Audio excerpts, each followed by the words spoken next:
कि तुम गई थी डॉक्टर सरला दोषी के पास। डॉक्टर दोषी का लिखित बयान आपकी मेज पर है। जज साहब, तुम गई थी या नहीं? जी, ये सच है कि हम पेट से थे।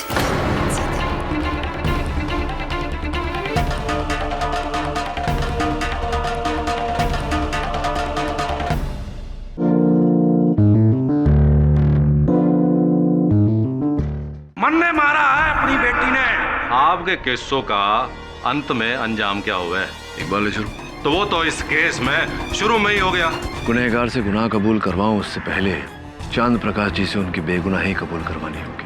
पहला वार उनके कंधे पर किया गया था, दूसरे वार से हाथ की सारी नसें कट गई, तीसरे वार से जज साहब। नहीं मारा मैंने अपनी बच्ची को।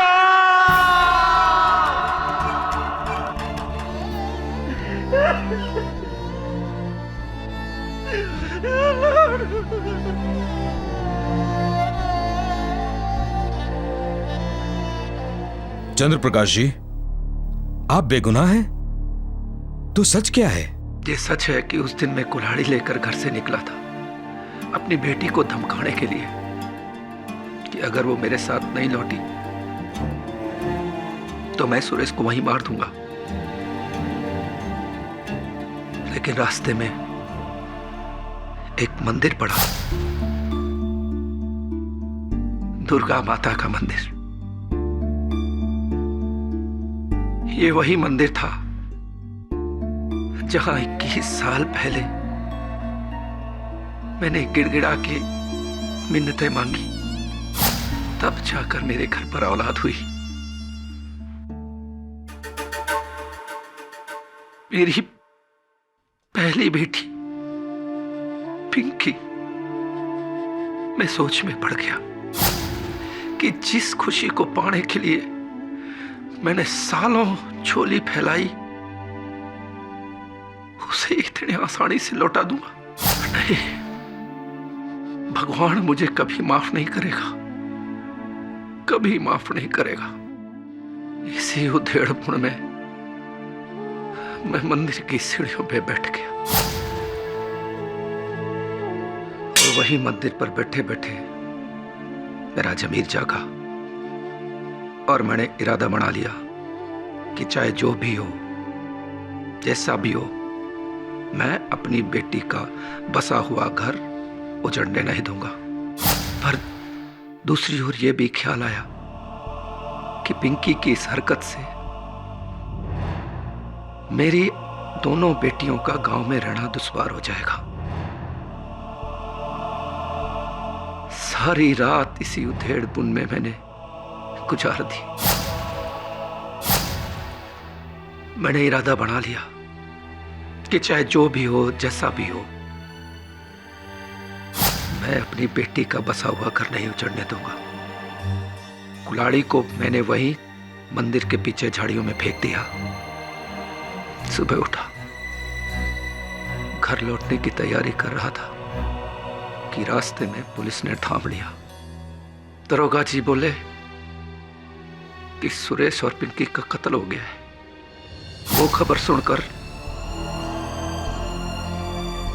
मैं अंदर से ही हिल गया, मेरा कलेजा फट गया। फिर एहसास हुआ कि मैं एक बेटी ने तो नहीं बचा सका, बाकी दो ने बचा लूं। और मैंने फैसला किया कि पिंकी और सुरेश की मौत का इल्जाम मैं अपने सर पर ले लूंगा। गांव वाले और पंच लोग यही कहेंगे कि गलती तो हुई है लेकिन सुधार भी लिया है और मेरी दो बेटियों का भविष्य सुधर जाएगा। साहब, इसीलिए मैंने सब सुंदर है, बहुत सुंदर। थारा जमीर उस दिन मंदिर में ना जागा था चंद्र प्रकाश, बल्कि अभी अभी यहीं जागा है, वो भी केटी जी की दिल छोड़ने वाली कहानी सुनकर। वाह! इसलिए तुम अपने किए को झुटला रहे हो, लेकिन सच वहीं का वहीं है कि खून तुमने ही किया है। भरद्वाज जी, क्या कहा था आपने? The case is over. Sorry my friend, but the case has just begun. शुरुआत है अभी.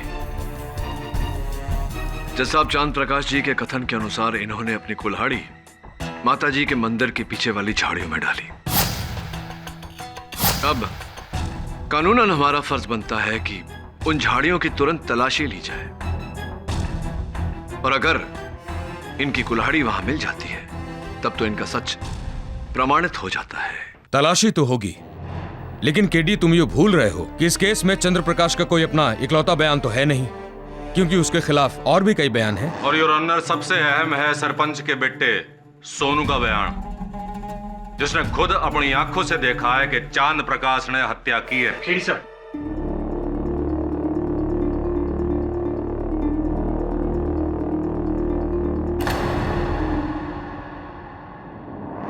जज साहब, अक्सर अदालत में गवाह झूठ भी बोलते हैं.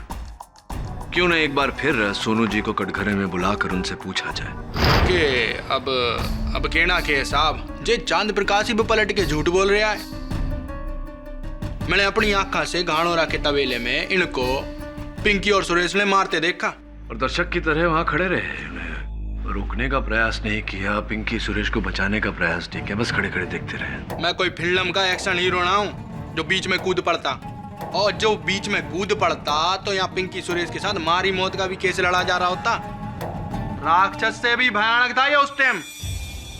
आप डर के भाग गए. चलो कोई बात नहीं. सोनू जी, अपने पिता के आदेश पर आप चांद प्रकाश जी का पीछा करते हुए रात में अपनी मोटरसाइकिल पर कालकोरा से घनौरा गए थे. गया था जी. तो इतना समय आपको लगा वहां पहुंचने में? अरे जो लगते हैं 10-15 मिनट, सीधे सीधे 10-15 मिनट.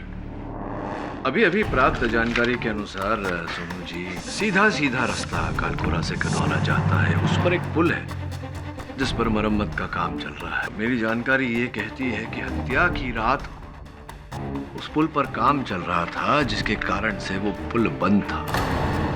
अब एक ही रास्ता बचता है घनौरा पहुंचने का, मेन हाईवे, द्रुत गति मार्ग, जहां से अगर जाए तो कम से कम आधा घंटा 40 मिनट लगता है. आप 15 मिनट में कैसे पहुंच गए? अरे वो इसका अर्थ ये हुआ सोनू जी कि आप भी चांद प्रकाश जी की तरह उस रात घनौरा गए नहीं. जब आपने चांद प्रकाश जी को वहां देवी के मंदिर में देखा, आप वहीं से कालकोरा लौट गए. क्या मैं सही कह रहा हूं या मैं सही कह रहा हूं?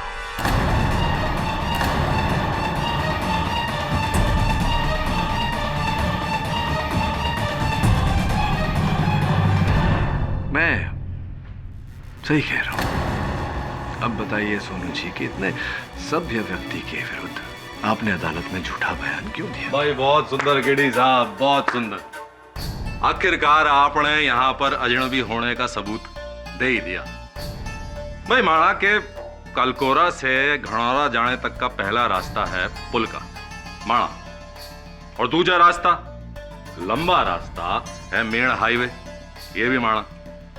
पर केडी साहब, एक तीजा रास्ता भी है जो बथुआ की कच्ची पगडंडी से लगते हुए मोहेरा के बाईपास वाली रोड पे खुले है, और वहां पे केवल बाइकें जा सकें. और उस रास्ते से घनौरा तक पहुंचने के लिए योर ऑनर लगे हैं केवल 15 मिनट. अरे हाँ साहब जी, एकदम सही. मैं उसी रास्ते से तो गया था.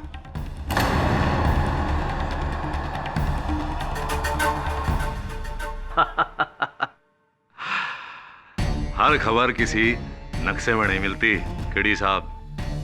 कुछ बातों के लिए यहां सालों साल रहना पड़ता है, समझे?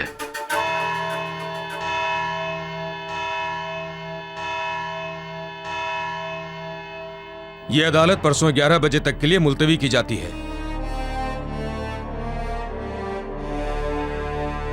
धीरज रखिए लाजवंती जी. ऐसा सोचिए कि आपके पति ने अपना बयान बदलकर हमारा काम आसान कर दिया. बहुत जल्द असल हत्यारे तक. साहब, साहब हमसे बहुत बड़ी गलती हो गई साहब, हमें माफ कर दीजिए साहब। कैसी गलती? अदालत में असल सचना बोलने की साहब। उस रात जब पिंकी और सुरेश का हत्या हुआ था, हमने अपनी आंखों से सुरेश के चचा महेंद्र प्रकाश को अपनी मोटरसाइकिल पर घणारा की दिशा से आते हुए देखा था साहब, और उनके कुर्ते पे खून के लाल धब्बे थे साहब।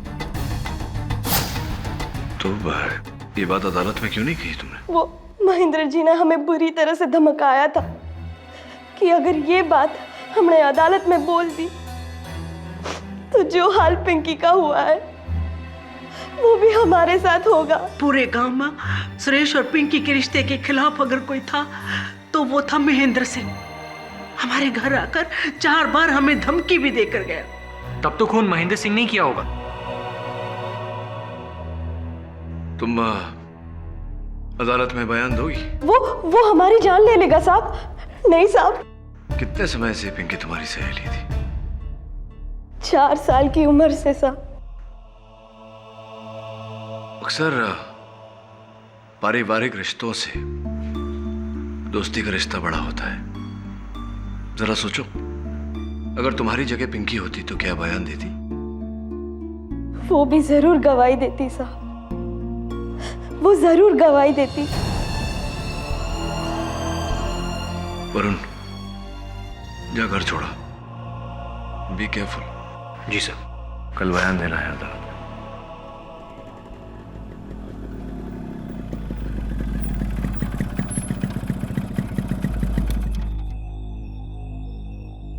अरे छोरे, थारी फटफटी खराब होगी के?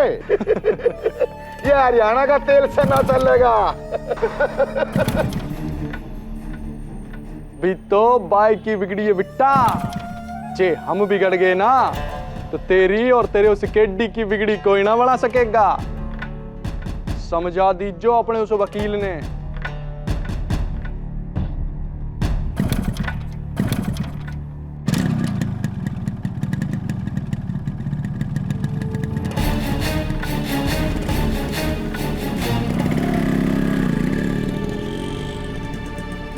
क्या होया महेंद्र सिंह जी? पसीने क्यों छूट रहे हैं भाई आपके?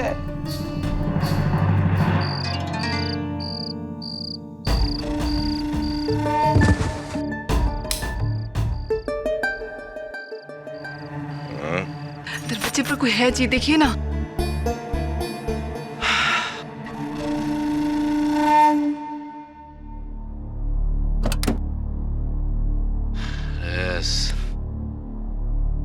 कौन खुजली कर रहा है?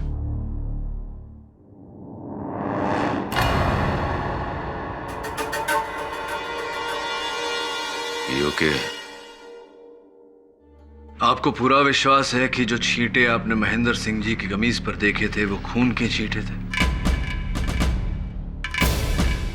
जी, मैंने देखा था।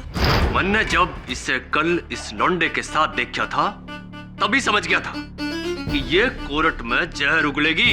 आप उस रात गनौरा से आ रहे थे महेंद्र सिंह जी? जी हाँ, उसी पगडंडी से आ रहा था। ठेके की वसूली करने गया था गनौरा। और आपकी कमीज पर खून के छींटे थे?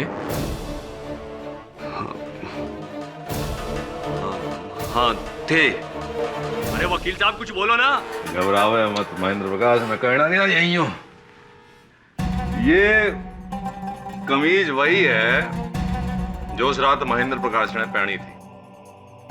और योर ऑनर, पाठक जी और देवगी जी का कहना बिल्कुल सही है। ये कमीज खून से सनी हुई है, लेकिन ये खून के निशान सुरेश और पिंकी से तो दूर किसी इंसान के भी ना है योर ऑनर। सर जी, वकील साहब एकदम ठीक कह रहे हैं। वो हमारी बाइक के आगे एक खरगोश कट गया था और उसी के खून के छिट्टे हमारी कमीज पे आ गए थे। मोटरसाइकिल के पहिए के नीचे खरगोश आ गया और खून के छींटे इतने ऊपर तक आ गए। अब जनाब केडी जी कुछ भी सोचे हैं, लेकिन सच्चाई तो यू ही है। और इन कुर्ते पे लगे खून के दागों को साबित करेगी ये फोरेंसिक रिपोर्ट योर ऑनर। ये खून खरगोश का ही है। बनी रहे बेटे।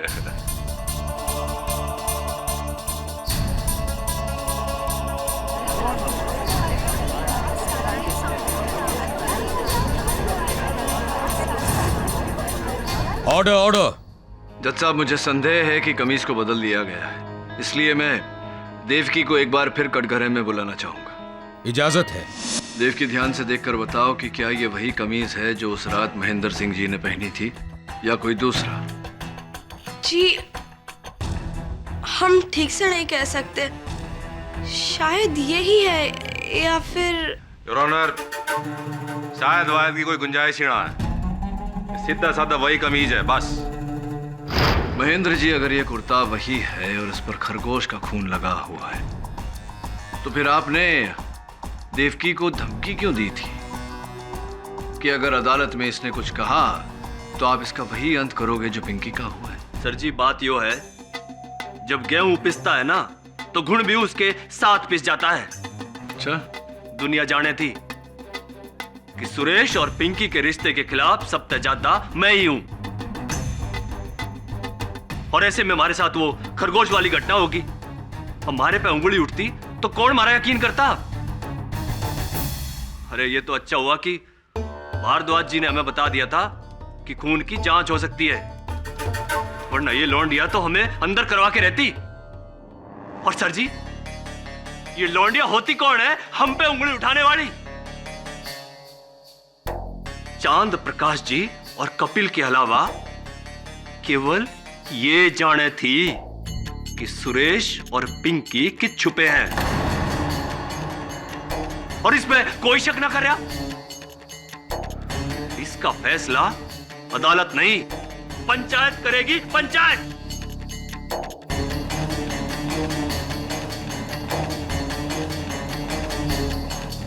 शांत हो जाइए मिस्टर महेंद्र सिंह। मिस्टर पाठक, आपको इनसे कुछ पूछना है? इनसे तो कुछ नहीं पूछना है, लेकिन हाँ, पुलिस से अवश्य पूछना चाहूंगा कि मंदिर के पीछे झाड़ियों में उन्हें वो कुल्हाड़ी मिली या नहीं। ना जी, पूरी झाड़ियों का चप्पा चप्पा छाण मारा हमने, कुल्हाड़ी तो दूर, एक कैंची भी बरामद ना हुई। सरकार, पुलिस को लागे है कि ये आदमी मनगढ़ंत कहानियां बना करके हम सबको बना रहा है। इसी ने उसे नदी में फेंका है मर्डर वर्डर करके। बहुत सुंदर इंस्पेक्टर साहब, लेकिन योर ऑनर, वो कुल्हाड़ी ना तो झाड़ियों में है और ना ही किसी नदी में। कुल्हाड़ी है हमारे पास।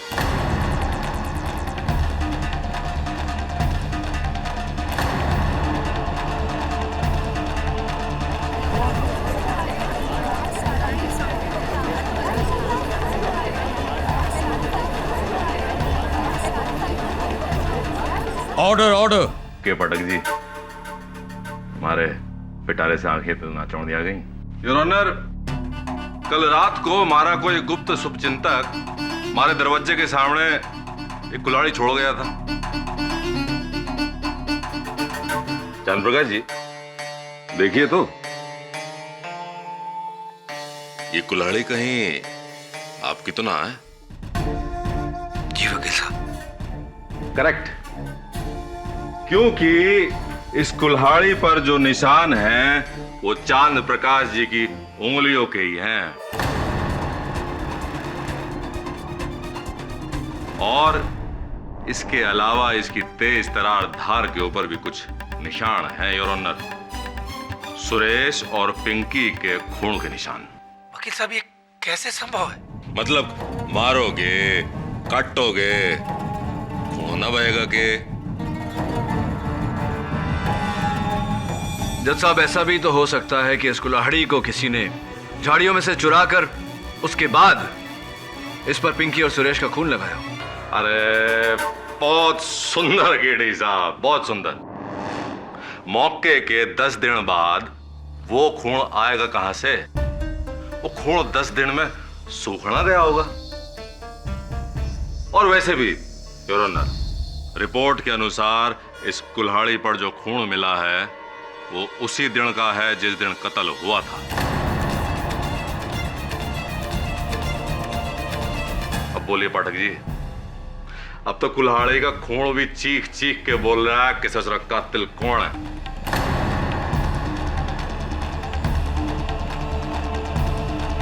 तो ये कहना चाह रहा है कि सब मिले हुए?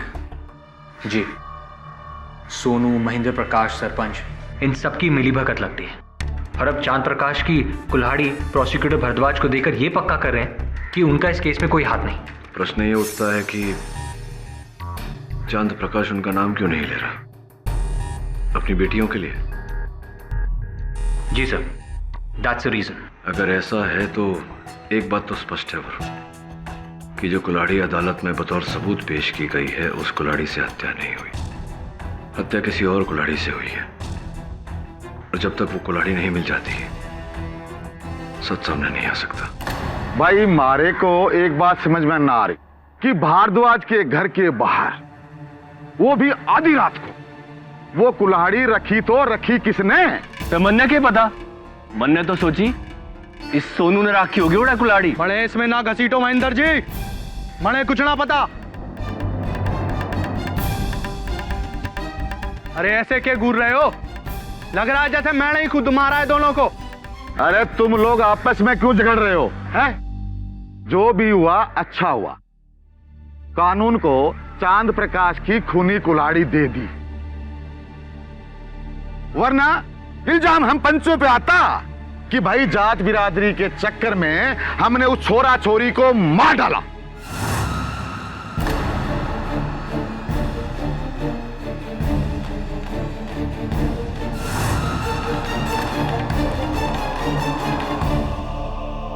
सुनो, इस देवकी पर नजर रख, वरना सारे गांव को ले डूबेगी ये। ये सब काम हमसे ना करवा बापू, वरना बाद में फंसते हम ही हैं। अरे बावड़ा चाहिए। महेंद्र, तू गांव में सबसे समझदार है, तू उस पर नजर रख। जी सरपंच जी, इब तो मैं ही रखूंगा इस देवकी पे नजर।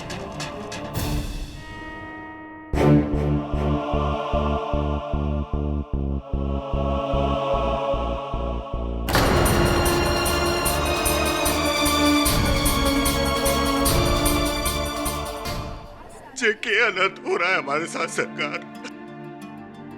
बड़े बड़ा अपना बेटा खोया, और अब अपना छोटा भाई महेंद्र। पता नहीं कौन दुश्मनी निभा रहा है हमारे साथ सरकार। महेंद्र प्रकाश की मौत कैसे हुई? आत्महत्या योर ऑनर, आत्महत्या।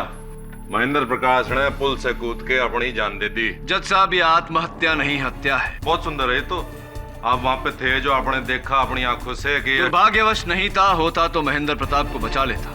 आप वहां होते तो क्या देखते? अरे देखता कि ससुरा कैसे कूदता, और क्या देखता उसमें। और पुल से कूदने के लिए पुल के मुंडेर पर या दीवार पर खड़े होना या हाथ लगाना आवश्यक है। अरे बिल्कुल जरूरी है। किंतु योर ऑनर, उस पुल के मुंडेर पर न महेंद्र प्रताप के पांव के निशान मिले, न हाथों के। इसका सीधा साधा अर्थ है जज साहब, किसी ने महेंद्र प्रताप के शरीर को वहां से उछाल कर नीचे गिराया है।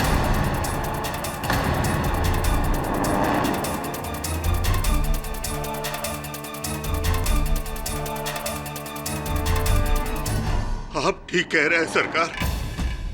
मारे को भी लगता है कि किसी ने हमारे भाई महेंद्र को मारा है, क्योंकि परसों रात जब वो अपने घर लौटा तो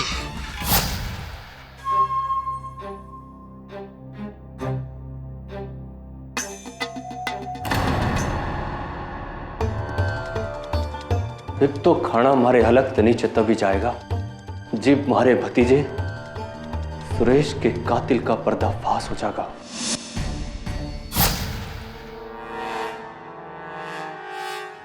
सुरेश का कातिल? उस रात महेंद्र फोन पर किससे बात कर रहा था? पता ना है जी, क्योंकि महेंद्र की लाश से कोई फोन ना मिला। लेकिन मारे को पता है कि वो उस रात कहां गया था।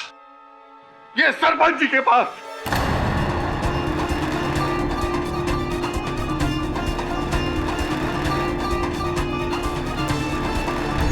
क्योंकि साहब जी, उस रात उसके जाने के बाद सरपंच जी के आदमी का फोन आया था उसके पास।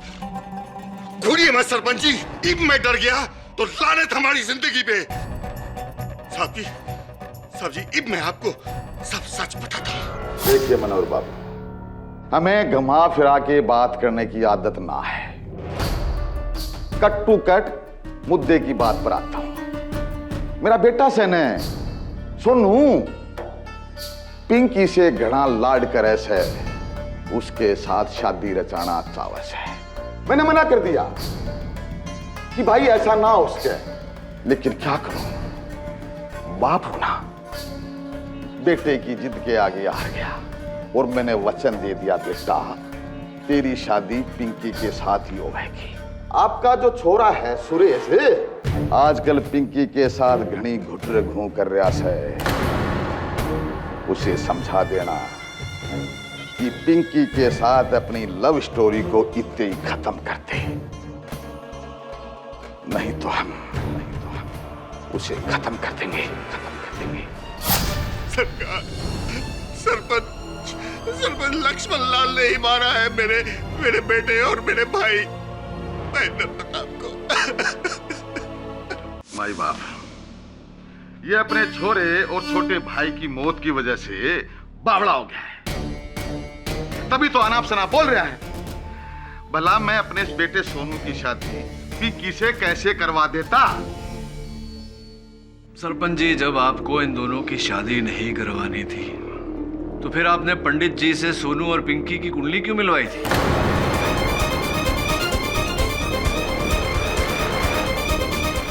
ये सब तुझे कैसे पता?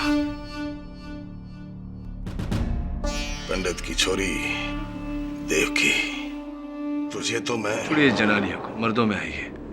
क्यों कुंडली मिलवाई थी आप? देखिए, जब बात निकल ही गई है तो हाँ, मेरा बेटा सोनू पिंकी से शादी रचवाना चाहता था। यह सच है वकील साहब, और यह भी सच है कि उस दिन मैं मनोहर को धमकी देने उसके घर गया था। मैं अपने बाप दादा की कसम खाकर कहता हूं कि पिंकी और सुरेश की हत्या हमने ना की, और ना ही इस हत्या में हमारा कोई हाथ है। यह भी सच है माई बाप। इसका मतलब ये हुआ सरपंच जी कि सोनू ने आपसे बिना कहे, आपसे बिना पूछे उनकी हत्या की है अकेले। क्या बड़ी बात कर रहे हैं वकील साहब? वो ऐसे ना कर सके। अरे बावड़े होने की क्या बात है इसमें सरपंच जी? आप ही ने कहा था कि आप ही के कहने पर सोनू गनौरा गया था, वहां जाकर उसने पिंकी और सुरेश की हत्या कर दी। ओहो, यह असंभव है। अरे असंभव क्यों है? सोनू जानता था कि वो दोनों कहां छिपे हुए हैं, वहां जाकर उसने हत्या की है। साहब, उसने ऐसा कुछ नहीं किया। अरे कैसे नहीं किया? कि उस रात वो गनौरा गया ही नहीं।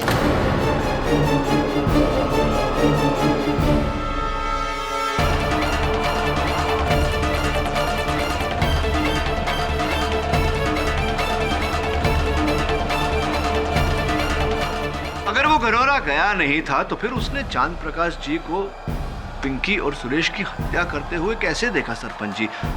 दूरबीन से? आपने तो हमें फंसा दिया, पूरी तरह फंसा दिया। अब क्या करेंगे सोनू जी? सच का साथ देंगे या बाप को झूठा साबित करेंगे?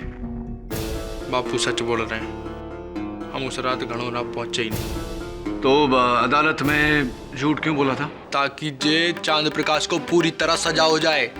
ये मारी और पिंकी की शादी के सख्त खिलाफ था, तब से मैं इससे दुश्मन बन बैठा। ऐसी बदला, रिवेंज, प्रतिशोध। लेकिन कुल मिला के सत्य ये है कि आप घनौरा गए ही नहीं और आपने चांद प्रकाश जी को सुरेश और पिंकी की हत्या करते हुए नहीं देखा। ना जी, हम तो घनौरा तक पहुंच ही ना पाए। हमारी तो बाइक की 5 मिनट बाद फेल हो गई। हमने ना पता कि ये मंदिर गए कि घनौरा। Very nice. तो मतलब के अभी तक चांद प्रकाश जी के नए बयान का कोई सबूत रहा है? ये तो घनी बुरी खबर है केडी भाई, क्योंकि भले ही सोनू लाल की गवाही झूठी हो, लेकिन कुल्हाड़ी पे लगा खून चीख चीख के कह रहा है योर ऑनर कि उस रात चांद प्रकाश जी मंदिर में ना बल्कि घनौरा के उस कमरे में थे जहां उन्होंने बेदर्दी से, बेरहमी से अपनी बेटी और दामाद का कत्ल कर दिया। नहीं नहीं नहीं नहीं वकील साहब,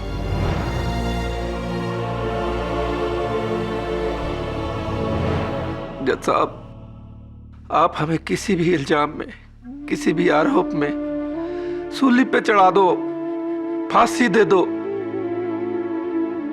लेकिन बेटी के कत्ल के लिए नहीं, वरना फांसी हमें नहीं, बाप बेटी के रिश्ते को लग जाएगी, बाप बेटी के रिश्ते को लग जाएगी।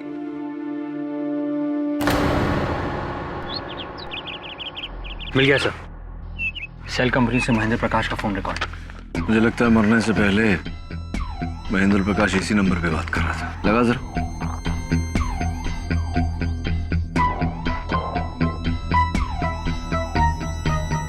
सर, किसी डॉक्टर सरला का क्लिनिक है। महेंद्र प्रकाश किसी महिला डॉक्टर के क्लिनिक में क्यों बात करेगा? एक काम कर वरुण, तू जा और पता लगा कि क्या माजरा है।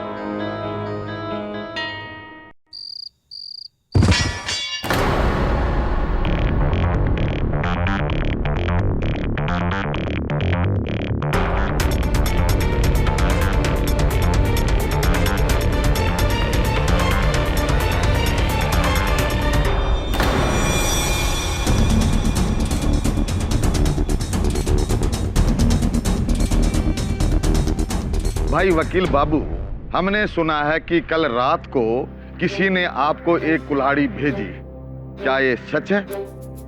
जी ठीक सुना है। पंचायत चाहती है कि उस कुल्हाड़ी को तुम यहाँ मेरे सामने पेश करो। क्षमा चाहता हूँ सरपंच जी, संभव नहीं। वो कुल्हाड़ी तो मैंने पुलिस के हवाले कर दी, वो सरकारी सबूत है। एक बात समझ में ना आ रही, चांद प्रकाश की कुल्हाड़ी तो अदालत में जमा थी, फिर ये दूजी कुल्हाड़ी कहां से पैदा हो गई? सरपंच जी, वो कुल्हाड़ी किसकी थी, उस पर खून किसका था, ये तो कल आपको, मुझे, यहाँ उपस्थित बाकी सारे लोगों को पता चल ही जाएगा अदालत में, फोरेंसिक रिपोर्ट आने के बाद। बहुत बड़ा दिन है मेरे लिए कल, तैयारियां करनी है। केस के बाद बैठ के वार्तालाप होगी।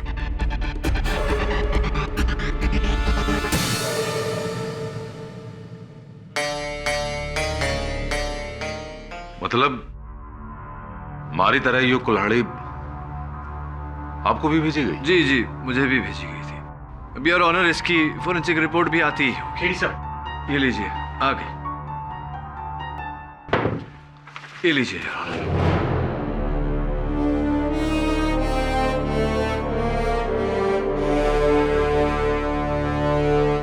ये क्या है मिस्टर केडी?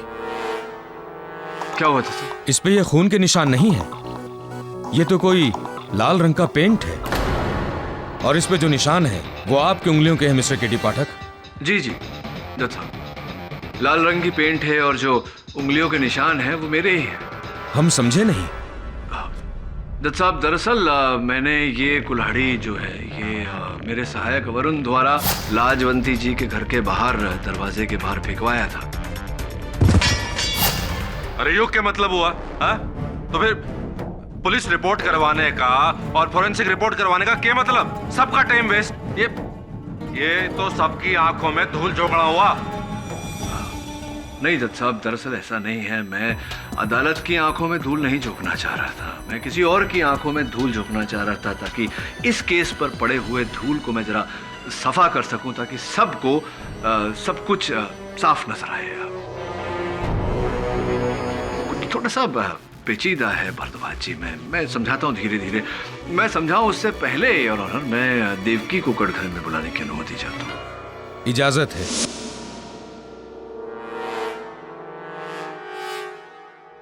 हाँ तो जज साहब, हुआ ये कि मनोहर जी ने कहा था कि महेंद्र जी की मृत्यु की रात महेंद्र जी ने किसी को फोन किया था, तो हमने महेंद्र जी के दूरभाष यंत्र की सूची निकलवाई, जहां से ये पता चला कि उन्होंने रोहतक हरियाणा में किसी गायनोकोलॉजिस्ट यानी कि गर्भपात की डॉक्टर को फोन किया था,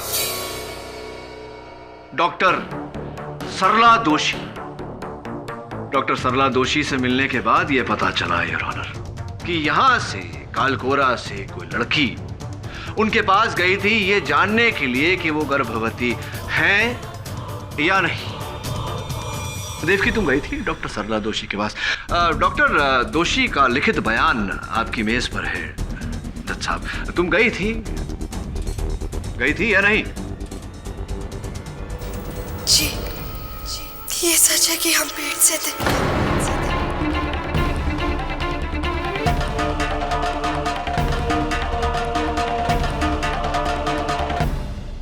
महेंद्र जी ये जान चुके थे कि तुम गर्भवती हो, इसीलिए उन्होंने डॉक्टर सरला दोषी को फोन किया था। क्या ये सही है? जी।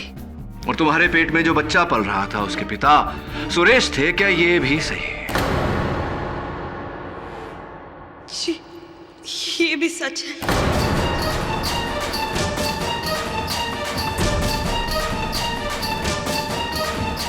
तो इसका अर्थ ये हुआ कि एक तरफ तो सुरेश आपके साथ इश्क कर रहे थे और दूसरी ओर वो पिंकी से ब्याह रचा रहे थे, सही है? जी। तो जब आपने सुरेश को बताया कि आप उनके बच्चे की माताजी बनने वाली हैं, तो क्या सलाह दी थी सुरेश ने आपको? जी, उसने अपनी जिम्मेदारी साफ निभाने से इनकार कर दी थी साहब, और कहा था कि मैं उसे भूल जाऊं, क्योंकि वो पिंकी से शादी कर रहा था।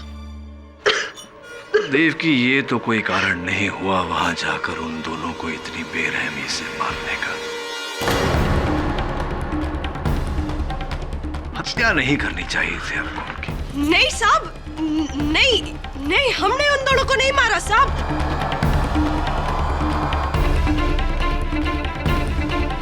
आपने सुरेश को नहीं मारा? नहीं साहब, इस पूरे केस में हम आपके सहयोगी रहे हैं। हाँ, भले ही सुरेश ने हमें धोखा दिया, पर हमने सुरेश को नहीं मारा साहब। और पिंकी तो हमारी सहेली थी साहब।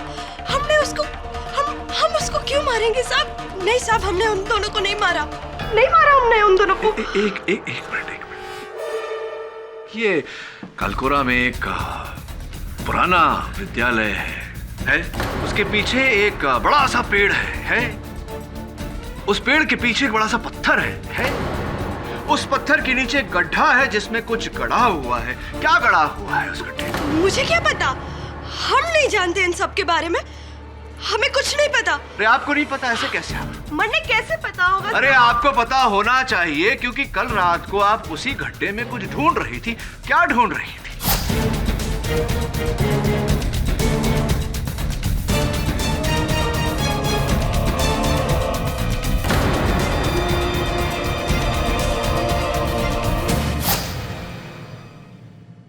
योर ऑनर, यही है मेरी इस रंग लगे हुए कुल्हाड़ी की कहानी। जब मुझे देव की और सुरेश के संबंध का पता चला और इनकी गर्भावस्था के बारे में पता चला, तो मुझे पूरा विश्वास हो गया कि इन्होंने बदला लेने के लिए, प्रतिशोध लेने के लिए सुरेश और पिंकी की हत्या की। किंतु मैं इन्हें हथियार समेत रंगे हाथों पकड़ना चाहता था, इसीलिए मैंने ये कुल्हाड़ी लाजवंती जी के घर के बाहर फेंकवाई, ताकि देवकी जी को लगे कि हमें हत्या का हथियार मिल गया, और उसकी पुष्टि करने के लिए वो उस जगह जाए जहां इन्होंने हथियार को छिपाया था, और ऐसा ही हुआ। ये छोटा सा खेल मुझे खेलना पड़ा जज साहब, मैं अदालत से क्षमा चाहता हूं, लेकिन अब कत्ल का असल हथियार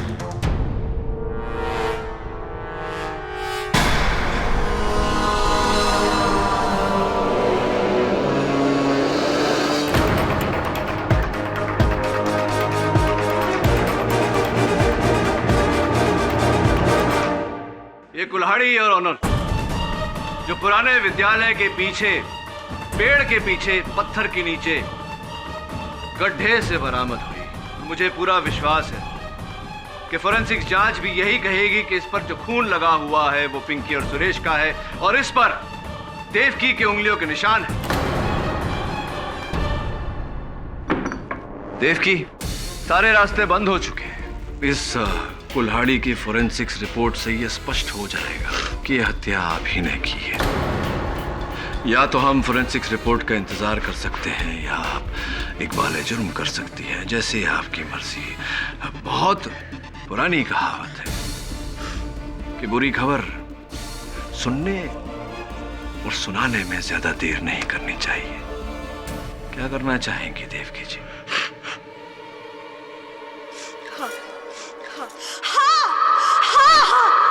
हमने मारा उनको, हमने मारा उनको।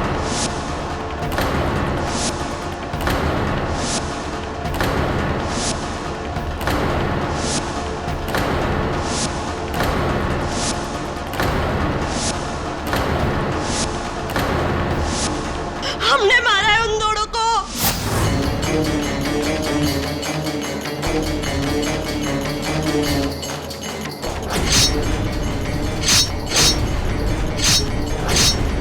और उन दोनों को मारकर घड़ोरा पे 2 आदमी को पैसे देकर उनकी लाश पुंड के नीचे फिकवा दी। 4 सालों से चाहती थी मैं सुरेश को, 4 साल। और उसने चुना भी तो किसे? उस पिंकी को, जिसने शादी के सारे कामकाज खुद हमसे ही करवाए, ये जाने बिना कि सुरेश उसका नहीं, सुरेश मेरा है, सुरेश मेरा था। और क्या सजा देती उन दोनों को मैं? मार डालो दोनों को मैंने। मेरी इतनी बड़ी बेइज्जती कैसे सहन कर सकती थी मैं? लेकिन चांद प्रकाश के खून से सनी वो कुल्हाड़ी। पुलिस के आने से पहले मैंने ही वो कुल्हाड़ी मंदिर की झाड़ियों के पीछे से चुरा और मेरे कंगनों में सुरेश और पिंकी का सूखा हुआ खून लगा हुआ था। उसी खून को मैंने किसी भी तरह उस कुल्हाड़ी में लगा दिया और उस कुल्हाड़ी को बोरी में डालकर आपके घर के सामने रख दी।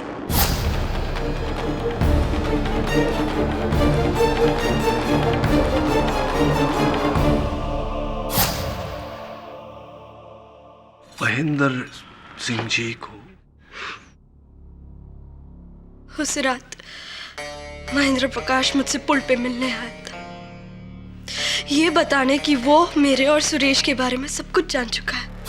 इसलिए उनका अदालत में सच बताने से पहले मौका पाते ही मैंने उसे पुल से धक्का दे दिया।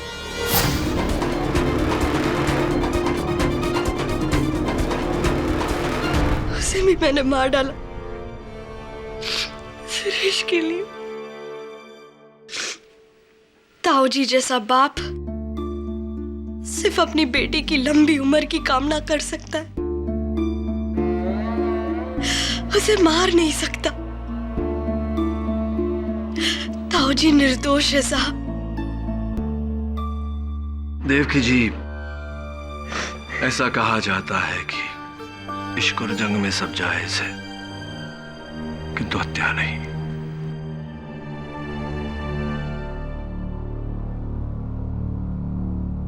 आपका निर्णय है जज साहब।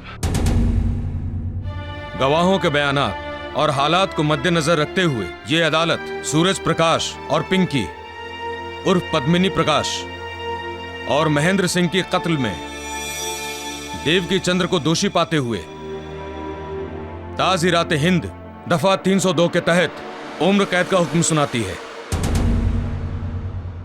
और पिंकी के पिता चंद्र प्रकाश को बेगुनाह पाते हुए इस केस से बाइज्जत बरी करती है। द केस इज क्लोज्ड। भरद्वाज जी। केडी साहब, वैसे तो जब मैं केस जीतू हूं तब ये बोलूं कि भाई वाह बहुत सुंदर फलाना ढिमाका, लेकिन आज सच्चाई की इस तरह जीत देखकर कहना पड़ेगा कि भाई वाकई बहुत बहुत सुंदर। भरद्वाज जी, कभी कभी जब मन में दुविधा हो तो दिल की बात मान लेनी चाहिए, क्योंकि दिल होता तो लेफ्ट पे है, लेकिन दिल की बात हमेशा राइट होती है। मैं राइट हूं? राइट।